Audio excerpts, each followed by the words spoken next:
Go to a technical program, you have lots of equations and names and things to learn, and it helps sometimes if you have a little lightning of something you can memorize, a song or a poem or a story. Back when I was taking high school physics, I don't remember who the teacher was, I don't remember much about it, but I remember rowing G, which I guess people still use as the yellow. When I got to Cornell, I went through chemical engineering here at Cornell. It was a 5-year program with 190 credit hours. And we had lots of organic chemistry, inorganic, other things. And one thing that I found useful in organic chemistry was remembering the names of a series of compounds. Now, most people would know that you go to methane, ethane, propane, or something. But how many people would know the names of a dicarboxylic acid? Dicarboxylic acid has a CO2H, and then something in the middle, and another CO2H. And I learned a little poem, "Oh my, what good apple pie," said Aunt Mary. So it's oxalic, maleic, glutaric. Oh my, such good apple pie. One of the most important one of these is the 6th carbon atom, adipic acid, which is the precursor to nylons. Going on to graduate work after a little short work with the, I got to MIT about the time a young graduate student in mathematics, Tom Lehrer, was finding that you maybe get much more money by singing folk songs. And he came up with a song of the elements, which I thought about trying to memorize, but it's too long. But it's set to a very easy tune.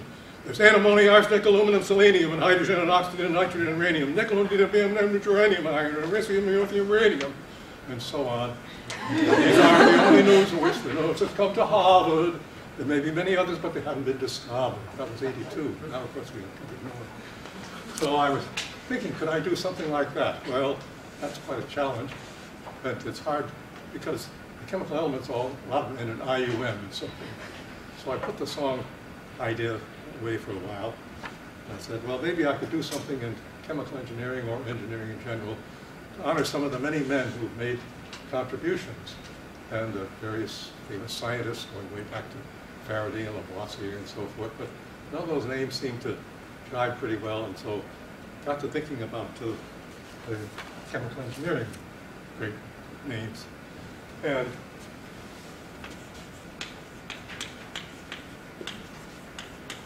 finally, Warren McCabe,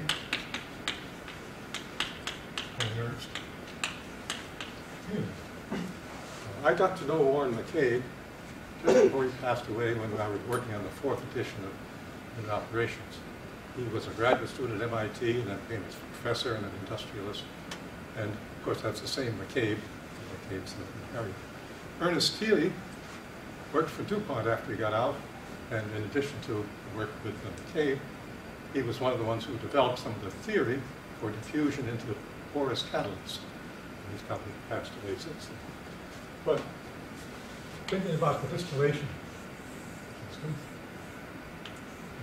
distillation column can be something like that. Heat goes down to a reboiler. And lots and lots of things. There was vapor flowing up and liquid flowing down. And I went back to literature and I found there was an article in Industrial Engineering, volume 17, in 1925, which was about calculating distillation columns. And what was unusual about the article is it had just these two names. And neither of them was a professor. And when you go to the technical literature, you usually find 2, 3, maybe many authors, but usually 1 or 2 professors. And they weren't professors. I looked up, they were just graduate students at MIT. So I thought, oh, how could this have happened? So I pictured what might have been these. I assumed they were graduate students helping make out problems or solutions for the professor, maybe Robinson or Gilliland, who were teaching distillation. And back in the 1920s, the way you calculated distillation problem was, you start up here at the top. You know the composition of the vapor of the product, so you know the composition of the vapor that was coming over here, and from the composition of the vapor in equilibrium, you know what the liquid is on the plate. So by a material balance, you can figure out what was coming up here. And so you calculate from one plate, then you use the same equations, material balance equation, equilibrium, to calculate plate 2. And if you've got a 20-plate column, you can see it takes quite a while to get down to the bottom. So McCabe said to Thiele, after a long, hard day, must we always figure plates in the old way? This method seems to work, but it sure is a pain to solve the same equations again and again. So they put their heads together and worked for a while, and they wrote some equations with elegance and style.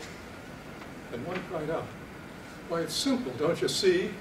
The secret to this problem is the L over V. The vapor gets richer as it flows towards the top, but the total flow is constant because the components swap. And down below the feed, where it's mostly heavy key, the extra liquid flow changes L over V. So you start at the top, the known XD, and you draw your first straight line down with the slope L over V. The second line starts at the bottom's XD and goes up a little steeper with its own L over V. Then the equilibrium line arches over the pair and you step off plates just like going downstairs. So distillation problems can be solved with ease if you just keep track of your L's and your V's. And that's still true today.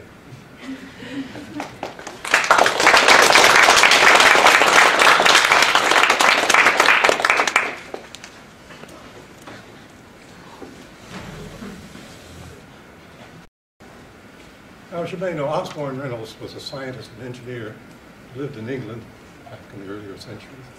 And he was the one who figured out how to determine the kind of flow that you have, gas or liquid in a pipe or around an object.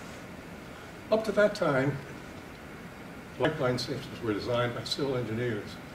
But even for water, they had to have many, many tables for pipes of different sizes and water flowing at different velocities in order to calculate the pressure drop, how much work you need to put it through the pipe.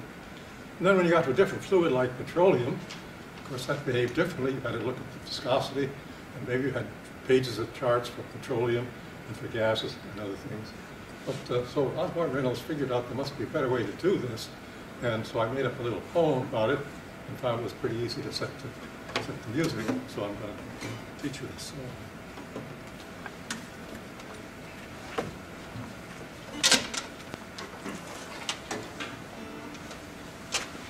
Now the song has 4 verses and there's a chorus, and I want you to sing the chorus. So we're going to do it. Take a T times a V. Now, come on. Take a T times a V. And a rho by mu. And a rho by mu. Put them all together with a little bit of glue. Put them all together with a little bit of glue. Then you've got a number that'll see you through. Then you got a number that'll see you. It'll tell you what the fluid's going to do. It'll tell you what the fluid's going to do. Now, Sir Osborne Reynolds was a man of yore who liked to play with some words that you might think of bore. But he figured out a problem and acquired some fame, and now the Reynolds number bears his name. Take a T times a V. So I'm singing. Rho by mu. Put them all together with a little bit of glue. Then you got a number that'll see you through. Tell you what the fluid is going to do. Will the syrup in the pipe flow as smooth as can be? Or be all mixed up like in a cup of tea. You enter all the numbers and press the little key. Or turn the answer will be. Take a run times the E in a row by view. Put it all together with a pretty blue. Then you got a number left to see you through. Tell you what the number is going to do.